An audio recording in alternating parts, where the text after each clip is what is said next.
निर्जला एकादशी आने वाली है।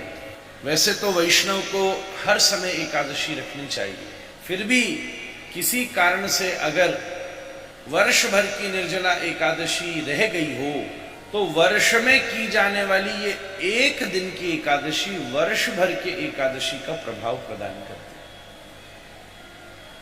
सच बात बताएं तो पहले तो वैष्णवाचार्य सारी एकादशी ही निर्जला रखते थे। बहुत सारा जगह एक प्रश्न है, प्रसाद बड़ा है कि एकादशी बड़ी है।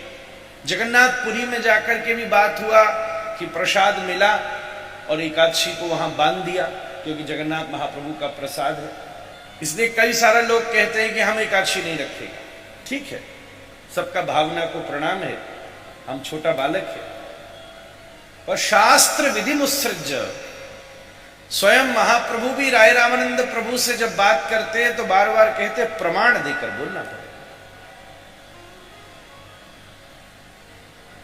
श्रीमन महाप्रभु को जब प्रसाद मिला तो महाप्रभु ने एकादशी का प्रसाद लिया और उस एकादशी के प्रसाद की महिमा का गान किया। गान करते करते आप जानते हो तिथि तो किसी भी समय बदल जाता है, कभी शाम को भी बदलता है, कभी सवेरे भी बदलता है।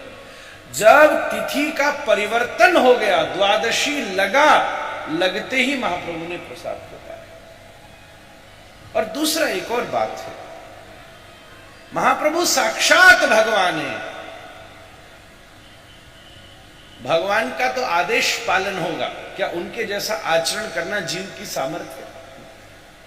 राम जी कितना भी नराकृति का लीला करते हैं, पर राम जी जैसा जीवन यापन करना भी क्या व्यक्ति के लिए साधारण बात है। इसलिए कोई ये सांप्रदायिक आग्रह नहीं है। हमारे राधारमण जी के मंदिर में तो ये विधि है विशेष, एकादशी वाले दिन जब द्वंद्व हो जाए कि प्रसाद बड़ा कि व्रत बड़ा, उस समय प्रसाद लेने वाले को, प्रसाद खाने वाले को इतना दोष कुछ नहीं है, वो तो प्रसाद की श्रद्धा कर रहा है। पर एकादशी से भिन्न अन्न का कोई प्रसाद देने वाले को दोष लगे। हम आपको दे बाबा तो आपको तो लेना पड़ेगा, प्रसाद का अपमान थोड़ी ना करेंगे। पर हमको ये बात का ध्यान रखना चाहिए कि आज अगर एकादशी है तो हम एकादशी के ही संबंधित प्रसाद आपको देंगे। जैसे राधा रमण जी के दिन एकादशी होता है तो मठरी बनता है या और चीज बनता है, वो प्रसाद में दिया नहीं जाता। कुलिया आप जानते हैं, जैसे खीर बनता है, या कुलिया में कोई चावल नहीं होता, दूध का बनता है। वो वस्तु जो एकादशी फलारी में नियमित हो, उसी वस्तु को प्रसाद में दिया जाता है। इस बात को तुलना करने की आवश्यकता ही नहीं है। कैसे तुलना करो? इसलिए शास्त्र की आज्ञा मान करके हमें अवश्य में प्रसाद की सबसे बड़ी महिमा, आपको कोई आग्रह करके प्रसाद दे, जरूर उसको ग्रहण कीजिए, हाथ में लीजिए, प्रणाम कीजिए। पर एकादशी वाले दिन व्रत से अलग किसी को प्रसाद देना भी अपराध है। उसका विष्णु पुराण आदि में बहुत तीव्र वर्णन है। गीता जी कहती है ब्रह्मार्पणम ब्रह्म हविहि, अन्न में जो ब्रह्म है हम उसको जब ग्रहण करते हैं तो हमारे भीतर जो ब्रह्म है उसका पोषण होता है। ब्रह्म से ब्रह्म का पोषण होता है। ब्रह्मार्पणम ब्रह्म हविहि ब्रह्माग्नौ ब्रह्मणाहुतम ब्रह्मैव तेन गंतव्यम ब्रह्म कर्म समाधिना। पर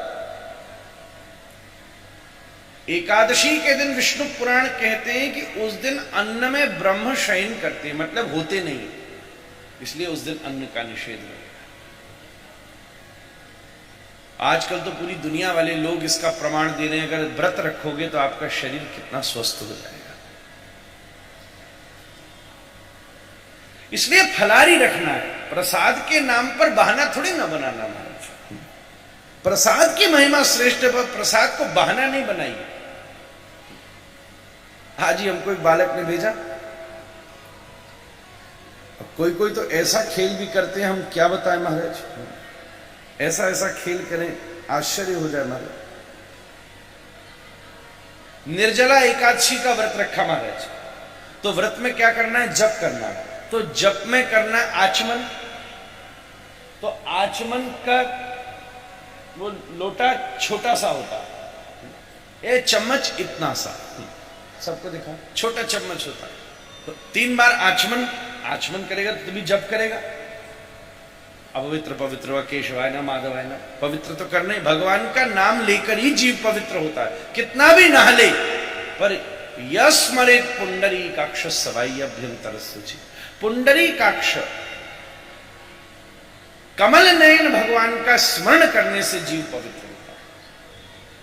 भगवान का नेत्र स्मरण करने से जीव पवित्र होता है। कहने का मतलब, जैसे आप जब साफ हो जाते हो तो दूसरे को बहाते हो, पर आप ऐसे हो कि संसार को बहाओ तो बात अधूरी रह जाएगी। पर ऐसे हो जाओ कि पुंडरीकाक्ष कमल नयन राधा रमण को भा जाओ तो हम वास्तव में परम पवित्र हैं। तो आचमन करना होता है। अब निर्जला एकादशी वाले दिन आचमन का नंबर आया माता, तो वो आचमनी की जगह उसने इतना मोटा कलछी लिया, कलछी लेके बोला केशवाय नमः माधवाय नमः, पूरा मारा 1.5 लीटर पानी पी गया आचमन में। ये कोई एकादशी होता है? उसके बाद बोला ठीक है 3 आचमन हो गया, फिर बोला भगवान का सेवा करना है। अभिषेक का नंबर आया तो शंख में थोड़ा सा जल लेके ठाकुर जी का अभिषेक करना होता है। बोले नहीं, आज तो निर्जला एकादशी है, आज तो विशेष अभिषेक करना है। क्या करे, 4 लोटा पानी लेके भगवान पर डाल दिया। अब पूरा घड़ा भर के चरणामृत इकट्ठा, और चरणामृत थोड़ी ना फेंकता है, हम राम राम अपराध हो जाएगा, कहां जाएगा, लोटा में भर के gutter gutter gutter gutter P गया। आज तो हमारा निर्जला है, पूरा चरणामृत पी गया, पंचामृत भी। आज तो एकादशी विशेष सेवा। भगवान बोला भले आदमी, इससे तो तू पूड़ी खा लेता ही बढ़िया है। दुनिया में लोग बड़ा बड़ा तरकीब निकालता बचने का। लोग कहते हैं अलग अलग शास्त्र के प्रमाण है कि भाई चलो भीम साल भर एकादशी नहीं कर सकते थे, तो कह दिया कि एक दिन की एकादशी कर लो, पूरी एकादशी का पुण्य प्राप्त हो जाएगा। ये शास्त्र की एक बात है प्रेरणा देने की कि कम से कम वर्ष में एक बार तो करे। सच देखो तो भीम परम वैष्णव है, ऐसा नहीं है कि एकादशी नहीं करते हो, पर कई बार कोई जना जब प्रश्न करता है तो जरूरी नहीं है, आवश्यक नहीं है कि प्रश्न उसके जीवन की समस्या हो।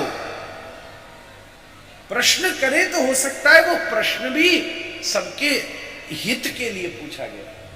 कई बार ऐसा होता है। आप सभी लोग अवश्य में निर्जला एकादशी का दिव्य व्रत अवश्य करें, पूर्ण प्रयास। हाँ, दवाई है, बूढ़ा है, बच्चा है, यात्रा है, तो थोड़ा बहुत संकोच कर लो, पर अगर सब ठीक है तो प्रयास करो। और केवल व्रत करने का मतलब खाना छोड़ना नहीं होता कि आज नहीं खाएगा हम, और बार बार याद और दाता सबको पता है आज तो हमारा व्रत है, आज तो हमारा खोपड़ी घूमता, माथा माथा चक्कर खाता है। प्रेम से बैठ करके हरे कृष्ण कृष्ण कृष्ण हरे हरे, हरे राम राम राम हरे हरे, कीर्तन करे, विष्णु सहस्त्र नाम का पाठ करे,